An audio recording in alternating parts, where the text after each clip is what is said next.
Time travel एक ऐसी अनसुलझी पहेली जिसे अभी तक वैज्ञानिक भी नहीं सुलझा पाए हैं और कई लोग तो ये दावा भी कर चुके हैं कि वो टाइम ट्रैवल करके आ चुके हैं।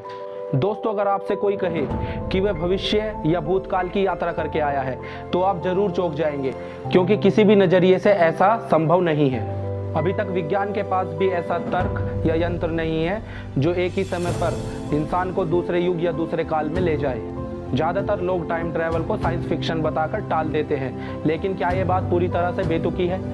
टाइम ट्रैवल की थ्योरी को साइंस भी पूरी तरह से नकार नहीं पाता। कुछ वैज्ञानिकों का मानना है कि आइंस्टाइन की एक थ्योरी टाइम ट्रैवल की गुत्थी को सुलझा सकती है। दोस्तों, दुनिया भर में ऐसे कई लोग हैं जो ये दावा करते हैं कि वो टाइम ट्रैवल करके आ चुके हैं। 1911 में पहली बार चार्लोट एने और एलेनोर जॉर्डन ने एक किताब लिखी जिसका नाम था एन एडवेंचर। इस किताब में उन्होंने टाइम ट्रैवल के बारे में जिक्र किया था और उनका कहना था कि एक दिन वो दोनों घूमते घूमते 18वीं शताब्दी में पहुंच गए। हालांकि लोगों ने इस बात को मनगढ़ंत कहानी बताकर नज़रअंदाज कर दिया था। उसके बाद भी कई लोग टाइम ट्रैवल करने का दावा कर चुके हैं। साल 2006 में स्वीडन के होकन नोर्डक्विस्ट ने अपनी कुछ तस्वीरें इंटरनेट पर डाली जिसने पूरी दुनिया में सनसनी फैला दी थी। उनका कहना था कि वो भविष्य की यात्रा करके आए हैं, जहां वो 70 साल के होकन नोर्डक्विस्ट से भी मिले।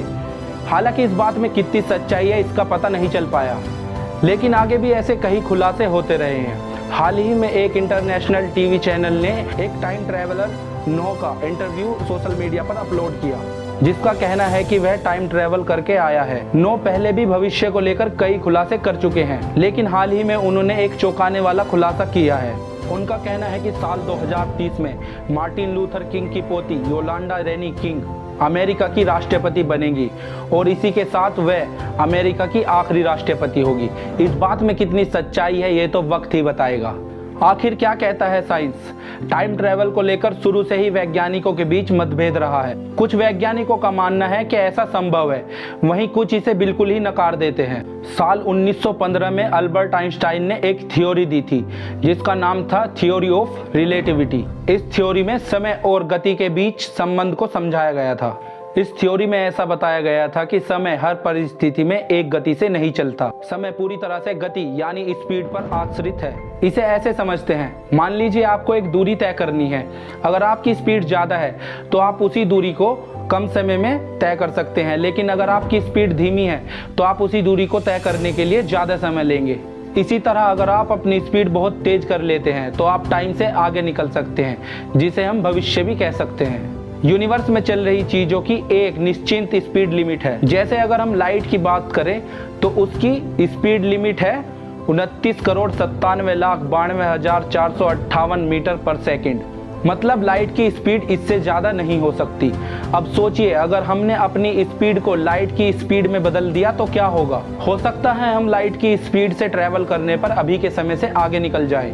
साल 1971 में जोसेफ हाफेल और रिचर्ड किटिंग ने थ्योरी ऑफ रिलेटिविटी को लेकर एक एक्सपेरिमेंट किया जिसका नाम था हाफेल किटिंग एक्सपेरिमेंट। इस एक्सपेरिमेंट में उन्होंने 4 एटॉमिक क्लॉक यानी परमाणु घड़ियों का इस्तेमाल किया था। इन घड़ियों को लेकर उन्होंने धरती के 2 चक्कर लगाए, लेकिन जब वो दोनों वापस लौटे तो नतीजे हैरान कर देने वाले थे। उन्होंने लैब में एक परमाणु घड़ी को छोड़ दिया था, वहीं बाकी 3 घड़ियां उनके साथ धरती के चक्कर लगा रही थी।